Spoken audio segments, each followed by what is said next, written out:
Yeah, obviously Bangladesh batted really well today. Conditions got a little bit better, if I'm honest, with a slightly used ball, but I think we still are ahead. We've obviously, Bangladesh have a lead, and we've got 3 wickets more to go. So obviously, if we can restrict them as much as possible, but I still feel we're in the pouncing seat, considering that the good work that we did with the bat in our first innings. What was the conversation between the umpires and the playing conditions? At one point, South Africa were asked to operate only the spinners. So what were the conditions there in the middle? What they were offered with the bat legs? Please guide us through the entire situation, please. Obviously, they take a light meter reading based on the benchmark that was set on the first day.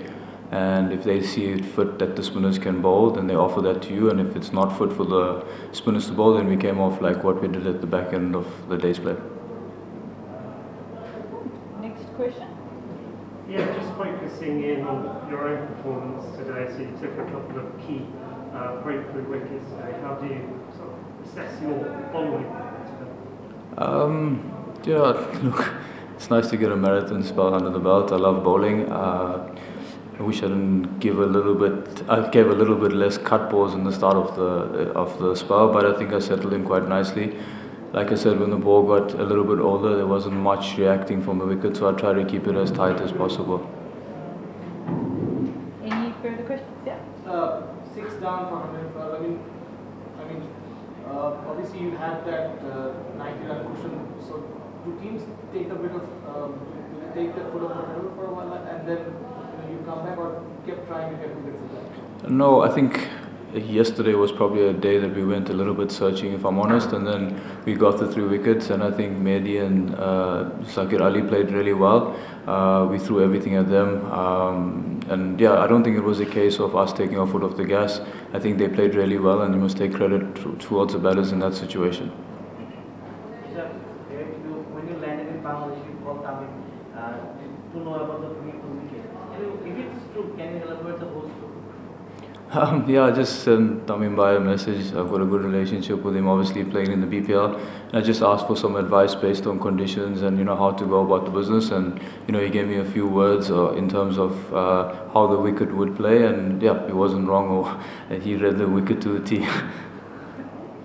Keshav, are you surprised that wicket actually got better after the first day? And what sort of target you were comfortable to chase in the first? No, not at all. I think when I first saw the wicket, it seemed very much like our Durban wicket that we play on at Kingsmead. It was quite hard.